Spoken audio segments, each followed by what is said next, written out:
की शुरुआत करेंगे लखनऊ से मिल रही बड़ी खबर के साथ, जहां योगी कैबिनेट के अहम फैसले आपको बता दें। बैठक में 14 प्रस्तावों को मंजूरी मिली है। लखनऊ से बड़ी खबर आपको बता रहे हैं, योगी कैबिनेट की बैठक हुई जिसमें कई अहम फैसले लिए गए। 14 प्रस्तावों को इस बैठक में मंजूरी दी गई है।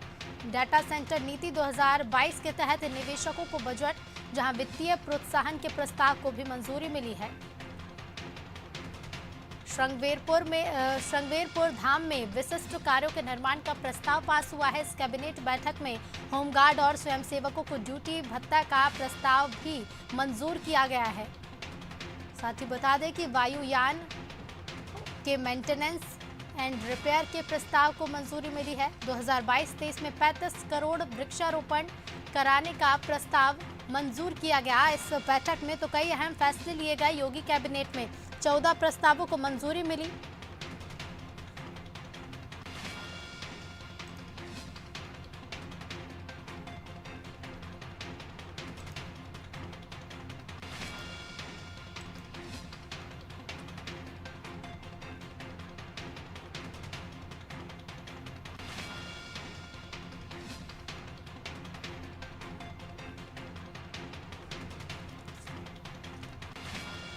कई अहम फैसले लिए गए हैं योगी कैबिनेट में। 2022-23 में 35 करोड़ वृक्षारोपण कराने का प्रस्ताव मंजूर किया गया है।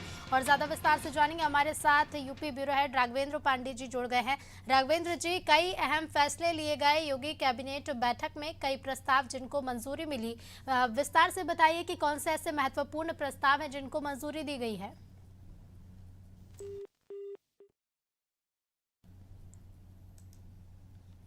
तो कई अहम फैसले हुए इस कैबिनेट बैठक में। 14 प्रस्ताव जिनको मंजूरी मिली।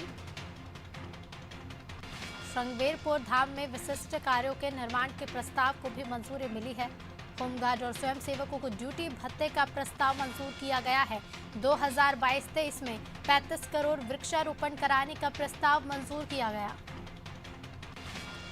हमारे साथ UP bureau head Raghavendra Pande ji जुड़ गए हैं। राघवेंद्र पांडे जी, योगी कैबिनेट की बैठक हुई जिसमें 14 प्रस्तावों को मंजूरी मिली है। विस्तार से जानना चाहेंगे कौन से अहम प्रस्ताव जिनको मंजूरी दी गई है।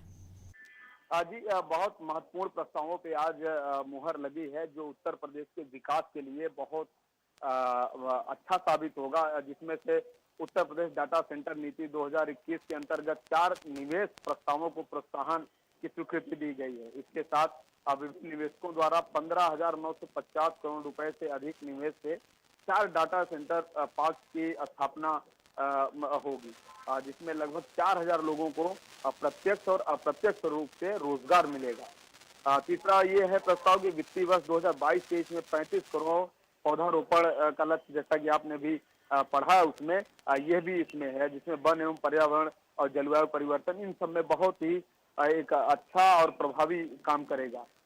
दूसरा एक सिंचाई को लेकर जो ड्रॉप मोर क्रॉप जो कार्यक्रम है, ड्रिप एवं जो स्प्रिंकल जो योजना है कि कैसे कैसे खेतों तक एक पाइपलाइन के थ्रू सिंचाई, जिसमें पानी कम खर्च हो और फसल को ज्यादा लाभ मिले, इस योजना को भी आगे बढ़ाया जाएगा।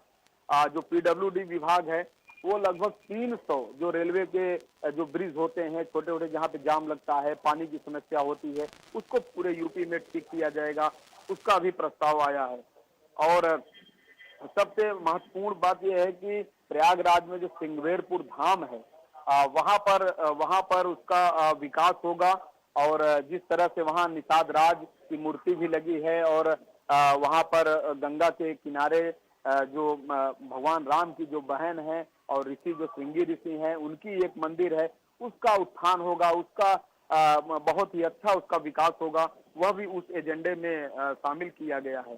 तो इस तरह से ये जो और विधायक निधि जो बढ़ाई गई है, और जो बढ़ाने के बाद कितना पूरा बजट आएगा विधान परिषद में, विधानसभा के विधायकों के लिए, वो सारी बातें भी इस प्रस्ताव में है जिसको मंजूरी मिली है। तो कुल मिलाकर ये 14 प्रस्ताव बहुत महत्वपूर्ण रहे हैं, जो आगे चल के उत्तर प्रदेश के विकास के लिए बहुत ही आधारभूत सुविधाओं के साथ ये अच्छे साबित होने वाले हैं। जी रीति।